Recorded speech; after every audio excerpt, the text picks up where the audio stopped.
రాకాలోకంకి స్వాగతం. ఈ కంటెంట్ మీకు నచ్చినట్టయితే లైక్ చేయండి, మీ బంధుమిత్రులకి షేర్ చేయండి. ఇప్పటివరకు సబ్స్క్రైబ్ చేసుకోకపోతే సబ్స్క్రైబ్ బటన్ని నొక్కండి. అదేవిధంగా బెల్ ఐకాన్ ఉంది, ఆ బెల్ ఐకాన్ని కూడా నొక్కినట్టయితే మీకు రాకాలోకంలో కొత్త వీడియో పెట్టగానే నోటిఫికేషన్ ద్వారా తెలియజేయటం జరుగుతుంది. మిత్రులారా, ఎన్నికలు దాదాపుగా పూర్తి కావస్తున్నాయి. ఇంకా 1-2 దశల పోలింగ్ మాత్రమే మిగిలింది. జూన్ 4న కౌంటింగ్ జరగబోతోంది. కౌంటింగ్ తేదీ దగ్గరకు వచ్చేసరికి రాజకీయ నాయకుల నుంచి వాళ్ళ గుండె చప్పుడు శబ్దము పెరుగుతోంది, అదేవిధంగా వేగము పెరుగుతోంది. ఫలితాలు ఎలా ఉంటాయి, ఎవరు గెలుస్తారు, ఎవరు ఓడిపోతారు, ఎవరు రాజులు, ఎవరు తరాజులు అన్నది తేలిపోతుంది. కాబట్టి సహజంగానే అనుభవజ్ఞులైనటువంటి రాజకీయ నాయకులు, అనేక ఎన్నికల పోరాటాలని చూసినటువంటి నాయకులు వ్యాఖ్యలు చేస్తుంటారు. వాళ్ళ వ్యాఖ్యలు రానున్న రోజుల రాజకీయ ఎత్తుగడలు కానీ, రాజకీయ దిశ దశలు ఎలా ఉండబోతుందన్నది కానీ స్పష్టం చేస్తుంది. ఎన్నికలు ఇంకొకటి 2 దశల పోలింగ్ మాత్రమే మిగిలి ఉన్న సమయంలో ఒక 2 నాయకులు చేసినటువంటి వ్యాఖ్యలను కనుక చూసినట్లయితే, ఒక పార్టీ యొక్క వ్యవహార శైలిని బట్టి చూసినట్లయితే ఫలితాలు ఎలా ఉండబోతున్నాయో మనకు ఒక అంచనా వస్తుంది. వీటిని ఇంగ్లీష్లో స్ట్రాస్ ఇన్ ద విండ్ అంటారు. గాలి బాగా వీస్తున్నప్పుడు గడ్డిపోతలు ఎగురుతూ ఉంటాయి. గడ్డిపోతలు ఎగరడాన్ని బట్టి గాలి ఎటు నుంచి వీస్తోంది, ఎంత వేగంగా వీస్తోంది అన్నది మనం ఒక అంచనాకి రావచ్చు. ఈ స్ట్రాస్ ఇన్ ద విండ్ అనేది రానున్న రోజుల రాజకీయ వాతావరణం ఎలా ఉండబోతుందన్నది చెప్పబోతున్నాయి. మొట్టమొదటి స్ట్రా ఇన్ ద విండ్, మొట్టమొదటి ఇండికేషన్ అని చెప్పవచ్చును, మొట్టమొదటి సూచన అని చెప్పవచ్చును, అది శరద్ పవార్ నుంచి. శరద్ పవార్ ఈ దేశంలో ఉన్నటువంటి రాజకీయ నాయకుల్లో అందరికన్నా సీనియర్ రాజకీయ నాయకుడు, క్రియాశీలకంగా ఉన్న రాజకీయ నాయకుల్లో 83 సంవత్సరాల వయసు, పలుసార్లు ముఖ్యమంత్రిగా ఉన్నారు, అనేక సార్లు కేంద్రంలో కీలక పదవులను అనుభవించారు. రాజకీయం ఎలా ఉండబోతుందన్నది అందరికన్నా చక్కగా అంచనా వేయగలిగేటటువంటి వ్యక్తుల్లో ఆయన ఒకరు. ఆయన ఎన్నికల ఫలితాలు రావడానికి ముందే ఈ మధ్య ఒక ప్రకటన చేశారు. ఆ ప్రకటనలో ఏమన్నారంటే, ఎన్నికలు జరిగిన తరువాత చిన్న చిన్న పార్టీలు కొన్ని కాంగ్రెస్ పార్టీలో విలీనమైపోతాయన్నారు. దీని అర్థం ఏంటి? కాంగ్రెస్ పార్టీలో చిన్న చిన్న పార్టీలు విలీనం కావలసినటువంటి పరిస్థితి ఎందుకు వస్తుంది? ఎందుకు వస్తుందంటే, కాంగ్రెస్ పార్టీకి సొంత బలం మీద విపక్ష హోదా గనక రాకపోతే 55 సీట్లు పొందవలసి ఉంటుంది. దానికన్నా తక్కువ పడింది అనుకోండి, విపక్ష హోదా రాదు. కాబట్టి విపక్ష హోదా కోసము కొన్ని చిన్న పార్టీల్ని కలుపుకునే ప్రయత్నం చేయవచ్చును. 2019లో కూడా కాంగ్రెస్ నేషనలిస్ట్ కాంగ్రెస్ని కలుపుకునే ప్రయత్నం చేసింది. మీరు కలిసిపోయినట్లయితే మనకు ఆ హోదా వస్తుంది, దయచేసి కలిసిపోండి అందుకని నేషనలిస్ట్ కాంగ్రెస్ పార్టీకి చెందినటువంటి శరద్ పవార్ దానికి అంగీకరించలేదు.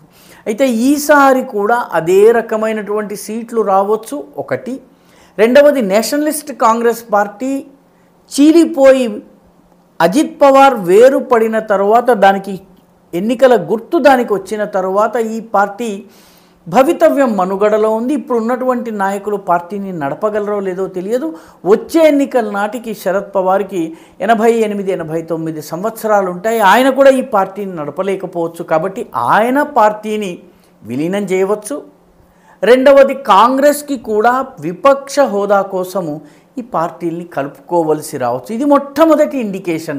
ఎన్నికల ఫలితాలు ఏం కాబోతున్నాయి, నేషనలిస్ట్ కాంగ్రెస్ పార్టీ వంటి పార్టీ భవిష్యత్ ఏంటి, కాంగ్రెస్కి విపక్ష హోదా వస్తుందా రాదా? రెండవ ఇండికేషన్, రెండవ సందేశము మమతా బెనర్జీ నుంచి వచ్చింది. మమతా బెనర్జీ కూడా ఫీల్డ్ లెవెల్లో ఫైట్ చేసేటటువంటి, గ్రాస్ రూట్ లెవెల్లో పనిచేసేటటువంటి నాయకురాలు. ఆమె పార్టీ పేరే తృణమూల్ కాంగ్రెస్. తృణమూల్ అంటే బెంగాలీ భాషలో గ్రాస్ రూట్స్ అని అర్థం. గ్రాస్ రూట్ లెవెల్లో పనిచేసేటువంటి నాయకురాలు 2011 నుంచి అధికారంలో ఉంది. ఆమెకి రాజకీయం ఎటు పోబోతుందో తెలుసును. అందుకే ఆమె ఏమందంటే, ఒకవేళ గనక ఇండి కూటమి ప్రభుత్వం ఏర్పడితే నేను దానికి బయట నుంచి మద్దతు ఇస్తాను. దీని అర్థం ఏమిటి? మమతా బెనర్జీ చాలా అనుభవజ్ఞురాలైనటువంటి రాజకీయ నాయకురాలు. చాలా గట్టి వ్యూహకర్త కూడా. ఆమె చెబుతున్న మాట ఏంటంటే ఇండి కూటమి ఏర్పడితే మేము బయట నుంచి మద్దతు ఇస్తాం. దాని అర్థం ఏంటంటే ప్రభుత్వము ఏర్పడదు కాబట్టి బయట నుంచి మద్దతు ఇవ్వాల్సినటువంటి అవసరం రాదు. దాని అర్థము మరొక రకంగా ఆలోచిస్తే రానున్న రోజుల్లో మమతా బెనర్జీ బీజేపీ కూటమితో కలిసి పనిచేసేటటువంటి పరిస్థితి రావచ్చును. అంటే ఎన్డీఏ కూటమిలో చేరకపోవచ్చును, కానీ ఎన్డీఏకి ఏ విధంగానైతే బిజు జనతా దళకి చెందినటువంటి నవీన్ పట్నాయక్ కేంద్రం విషయంలో ఎన్డీఏతో కలిసి వస్తున్నారు, రాష్ట్రం విషయంలో సొంత రాజకీయాలు చేస్తున్నారు, ఆ రకమైనటువంటి వ్యవస్థకు మమతా బెనర్జీ వచ్చే అవకాశం ఉంది. ఎందుకంటే నరేంద్ర మోదీ ఇటీవలే అక్కడ మాట్లాడుతూ సందేశ్ ఖలీకి న్యాయం చేస్తాను, ఇది మోదీ గ్యారంటీ అని చెప్పారు. సందేశ్ ఖలీ కేసు ఇదంతా జరిగినట్టయితే, ఎన్నికల తరువాత మళ్ళీ గనక హింస జరిగినట్టయితే, ఈసారి ఎన్నికల తరువాత బీజేపీ ఎక్కువ సీట్లను గెలుచుకునే పరిస్థితి ఉంది. కాబట్టి ఈ పరిస్థితినంతటినీ దృష్టిలో పెట్టుకుని బీజేపీ నంబర్ 1 పార్టీ అయినట్టయితే తృణమూల్కి బీజేపీకి ఘర్షణలు జరిగే అవకాశం ఉంది. ఈ ఘర్షణల్లో ప్రభుత్వ యంత్రాంగాన్ని తన పార్టీకి చెందినటువంటి మూకలని గనక ఉసిగొల్పినట్టయితే గతంలో లాగా కాకుండా ఈసారి రాష్ట్రపతి పాలన వచ్చే అవకాశం ఉంది.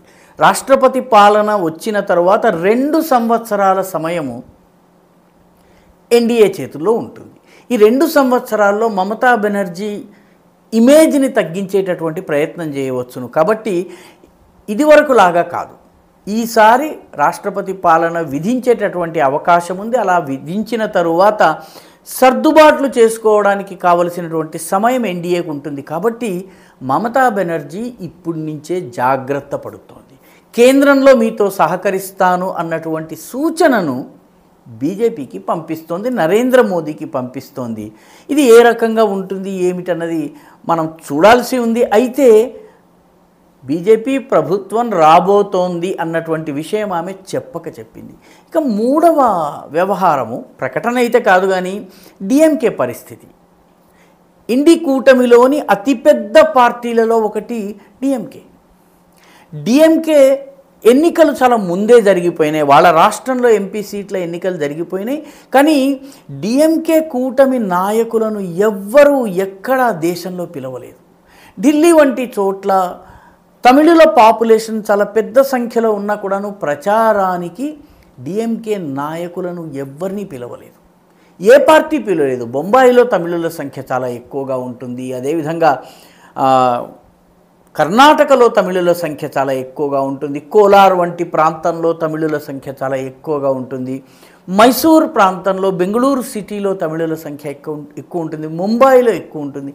కానీ ఎక్కడ డిఎంకేకి చెందిన నాయకుల్ని కాంగ్రెస్ పార్టీ పిలవలేదు. దీనికి కారణం ఏంటంటే ఉదయనిధి స్టాలిన్ చేసినటువంటి హిందుత్వం పైన చేసిన వ్యాఖ్యలు. హిందుత్వం ఒక కోవిడ్ లాంటిది, మలేరియా లాంటిది, దానిని మందులు ఇచ్చి చంపేయాలి, పూర్తిగా అంతం చేయాలని అతను చేసినటువంటి వ్యాఖ్యలను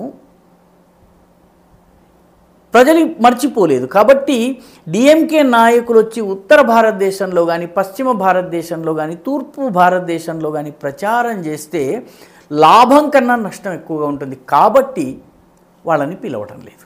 దీని అర్థం ఏంటంటే ఇండి కూటమిలో డిఎంకే పూర్తిగా ఐసోలేట్ అయిపోయింది. మిగతా వాళ్ళు ఎవరు కూడాను డిఎంకే గురించి మాట్లాడేందుకు కానీ, దానిని స్పృశించేందుకు కానీ, దాంతో వ్యవహారం నడిపేందుకు కానీ సిద్ధంగా లేరు. కాబట్టి డిఎంకే ఒంటరిదైంది. 2 ఏళ్లలో అక్కడ కూడా ఎన్నికలు రాబోతున్నాయి. అన్నామలై ఫ్యాక్టర్ వచ్చిన తర్వాత బీజేపీ పెరుగుతున్నటువంటి వేగాన్ని చూసి, దానికి వచ్చినటువంటి చాలా పవర్ఫుల్ లీడర్షిప్ను కానీ చూసి, ఇప్పటికిప్పుడు ఎన్డీఏ కూటమిలో చేరకపోతే మనకు మనుగడ ఉండకపోవచ్చని డిఎంకే భావిస్తుంది. బీజేపీ అంగీకరిస్తుందా లేదా అన్నది వేరే విషయం. కానీ డిఎంకే ఎన్డీఏ కూటమికి మద్దతు ఇచ్చే అవకాశం ఉంది. అంటే ఇండి కూటమి నుంచి బయటకి వచ్చి, ఎందుకంటే తమను ఇప్పటికే ఒంటరి చేశారు, భవిష్యత్తు ఎన్డీఏది కాబట్టి ఎన్డీఏ కూటమిలో చేరేందుకు ప్రయత్నించవచ్చు. ఈ రకంగా అన్నామలై యొక్క ఎదుగుదల కానీ, బీజేపీ ఎదుగుదల తమిళనాడులో ఆపే ప్రయత్నం చేయొచ్చును. ఇటువంటిది ఆంధ్రప్రదేశ్లో తెలుగుదేశం కూడా చేసింది. 1996 ఎలక్షన్స్లో బీజేపీకి 18% ఓట్స్ సొంత బలం మీద వచ్చింది. ఆ తర్వాత 1999లో బహుశా 1998లో వచ్చింది. 1999లో అసెంబ్లీ ఎన్నికల సమయంలో తెలుగుదేశం జతకట్టింది. జతకట్టడం వల్ల ఎదుగుతున్నటువంటి బీజేపీ కాస్త తోకగా మారింది. తెలంగాణ ఆంధ్రప్రదేశ్లో బలహీనమైనటువంటి పరిస్థితికి వచ్చింది. దాదాపుగా అలాంటి పరిస్థితిని తేవడానికి డిఎంకే ప్రయత్నిస్తోంది. ఈ మూడిటి వల్ల అర్థమయ్యేది ఏంటంటే ఎన్డీఏ ప్రభుత్వము మళ్ళీ ఏర్పాటు కాబోతోంది. మెజారిటీ ఎంత ఏమిటి అన్నది పక్కన పెట్టినట్లయితే ప్రభుత్వము ఎన్డీఏది కాబోతోంది. 5 ఏళ్ల పాటు ఎన్డీఏతో ఏ రకంగా అడ్జస్ట్ కావాలన్నది, కాంగ్రెస్ పార్టీ పరిస్థితి ఎలా ఉండబోతున్నదన్నది ఈ 3 సంఘటనలు తెలియజేస్తున్నాయి. మిగతా తెలివైన వాళ్ళు దీన్ని ఎలా అర్థం చేసుకోవాలో అలా అర్థం చేసుకుంటారు. ఈ వీడియో మీకు నచ్చినట్టయితే లైక్ చేయండి, షేర్ చేయండి, ఈ ఛానల్కు సబ్స్క్రైబ్ చేయండి. మీ అభిప్రాయాన్ని కమెంట్ల రూపంలో తప్పనిసరిగా పంపించండి.